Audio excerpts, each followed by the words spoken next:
আজকে আমরা বলবো হাই রিস্ক প্রেগনেন্সি সম্বন্ধে। হাই রিস্ক হলো উচ্চ ঝুঁকি সম্পন্ন প্রেগনেন্সি যেগুলা। তাহলে উচ্চ ঝুঁকি সম্পন্ন প্রেগনেন্সি বলতে আমরা কি বুঝি?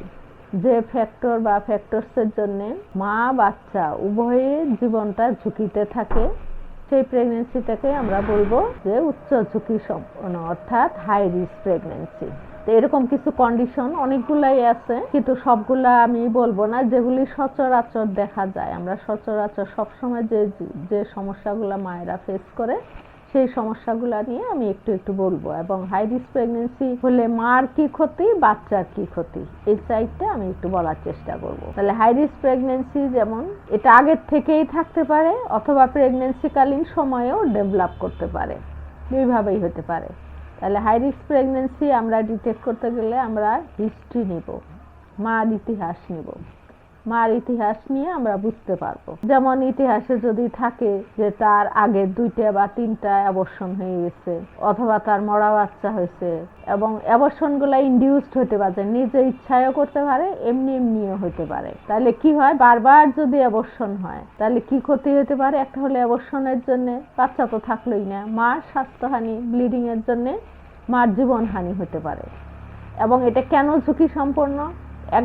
বারবার অ্যাবর্শন হলে 2টা বা 3টার অধিক অ্যাবর্শন, বারবার অ্যাবর্শন হলে এটা আবার হওয়ার টেন্ডেন্সি থাকে। তাহলে এটা মার জীবন ঝুঁকিপূর্ণ এবং বাচ্চা তো থাকলেই না। তাহলে এটা হলো একটা হাই রিস্ক প্রেগনেন্সি।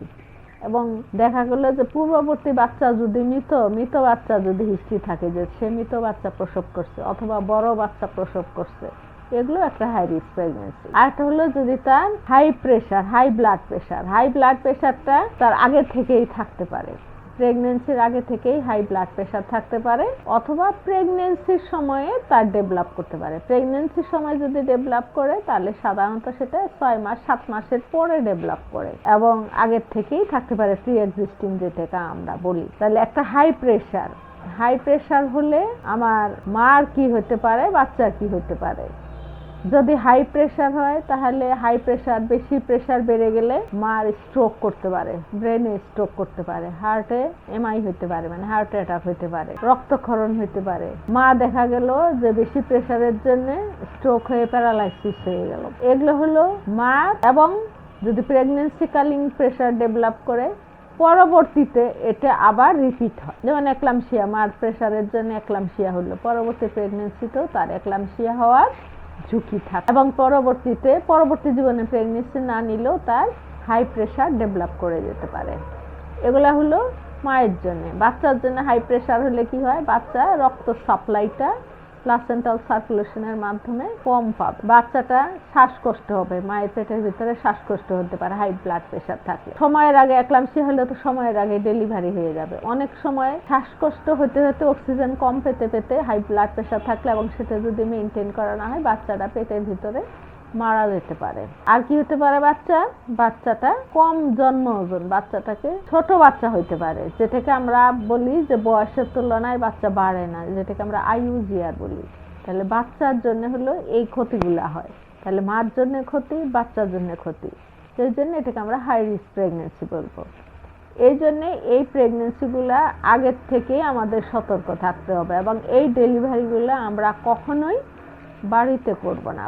যত কিছুই হোক আমরা বাড়িতে করার সাহসই করব না। আমরা প্রসব পরিকল্পনা অনুযায়ী আগের থেকে ঠিক করব যে এই মাটা কোথায় ডেলিভারি করবে, ইমার্জেন্সি হলে কোথায় যাবো, যেভাবে আমরা প্রসব পরিকল্পনা বলছি সেইভাবে। এবং এটা হায়ার সেন্টার, যেখানে মা বাচ্চা দুইজনেরই এই সমস্ত জটিলতা ম্যানেজ করার সুযোগ আছে, সুবিধা আছে, সেই সমস্ত সেন্টারে আমার এই মাটা আগের থেকে শিফট হয়ে যাবে। তাহলে এটা গেল একটা হাই রিস্ক প্রেগনেন্সি। আরেকটা কমন হাই রিস্ক প্রেগনেন্সি যেটা আমরা সবসময় দেখি, সেটা হলো ডায়াবেটিস। ইদানিং অনেক বেশি দেখা যায় ডায়াবেটিস। এটা বংশানুক্রমেও থাকতে পারে, যে ফ্যামিলিতে রান করতে পারে, বাবা মার থেকে আসতে পারে, অথবা প্রেগনেন্সির জন্যও ডায়াবেটিস ডেভেলপ করতে পারে।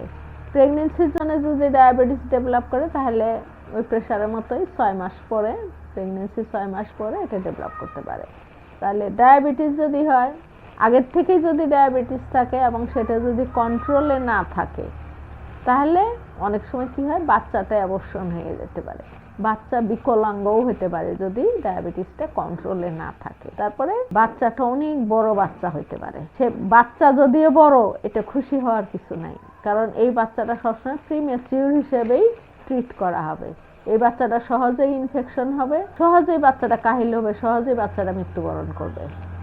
তারপরে বাচ্চা যদি বড় হয়ে যায়, পানি বেশি হয়ে যায় পেটের ভিতরে, তাহলে সময়ের আগে পানি ভেঙে যাবে। বড় বাচ্চা, স্বাভাবিক ডেলিভারিটা সহজেই হবে না, বাচ্চার শোল্ডারটা আটকায় যাবে। তাহলে এগুলাতে দেখা গেল যে অপারেশনটা বেশি লাগে। তো অপারেশনের জটিলতা আছে, যদি ডায়াবেটিস থাকে ঘা তো শুকাইতে চাবে না। আর বড় বাচ্চারও জটিলতা।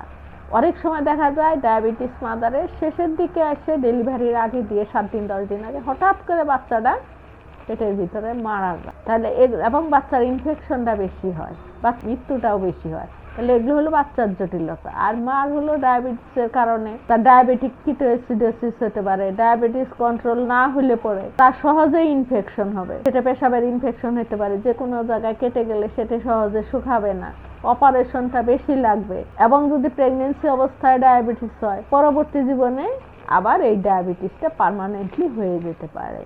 এগুলো হলো মার কমপ্লিকেশন, আর ওগুলো হলো বাচ্চার কমপ্লিকেশন। সেই জন্য আমরা একটা প্রিকনসেপশনাল কাউন্সিলিং যেটা আমরা বলি, সেটা আমরা অবশ্যই যদি মেনটেন করি এবং টাইমলি চেক আপ করি, যে মাকে যেখানে ডেলিভারির কথা প্রসব পরিকল্পনা অনুযায়ী আমরা যদি সেখানে তাদের ডেলিভারি করাই, তাহলে মা বাচ্চার অনেকটা সেফটি মার্জিনটা বেড়ে যাবে। ধন্যবাদ।